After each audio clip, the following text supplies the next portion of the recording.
I'm Leilani Farha, the UN Special Rapporteur on the Right to Housing.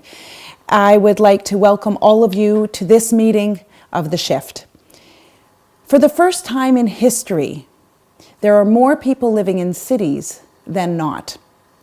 All of you have gathered in Kuala Lumpur from all parts of the globe to discuss the new urban agenda and this year's theme, Cities for 2030, Cities for All. Unfortunately, around the world, the path that cities, big and small, are moving in stands in stark contrast with this sentiment and with the values of the 2030 agenda. Because right now, cities are not for all.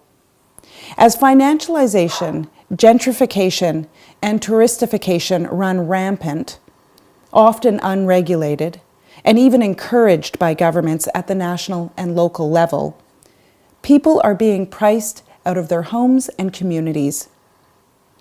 Cities increasingly are for the rich, occupied by capital, not by families.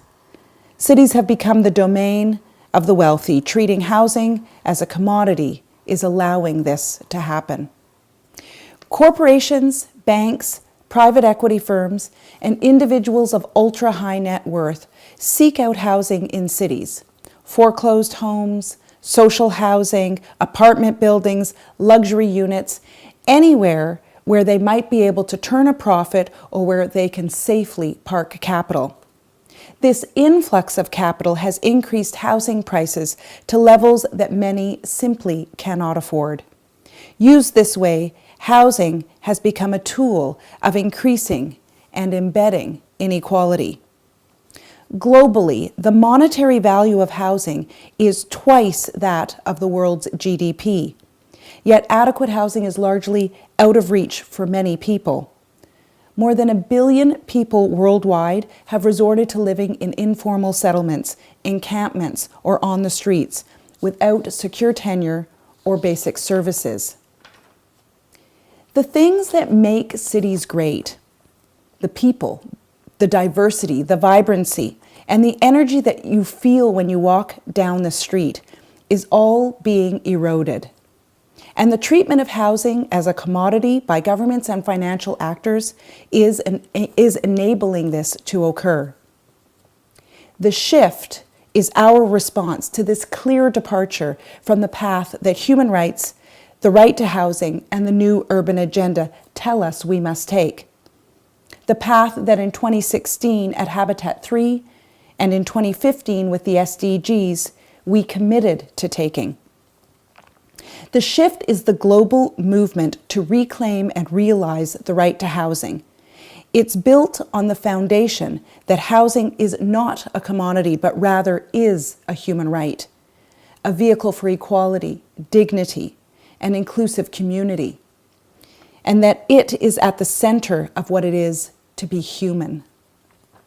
The shift recognizes that when governments provide tax breaks to homeowners, sell off social housing stock, allow rents to skyrocket overnight, refuse to regulate Airbnb, and approve the displacement of communities in the name of development, they are violating their international human rights obligations.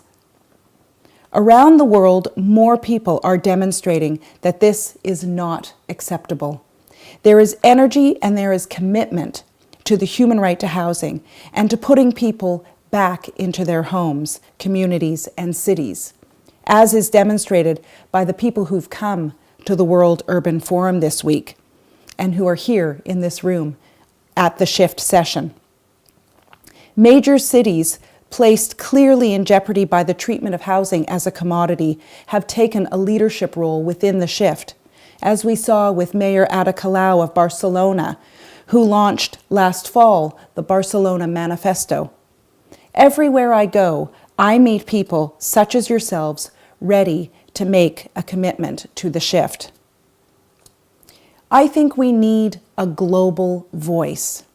The forces that we are up against, the paradigms that we're trying to dismantle, will not be dismantled easily We need to work collaboratively, and we need to come up with interesting and creative ideas to make the shift heard and to make the shift have an impact.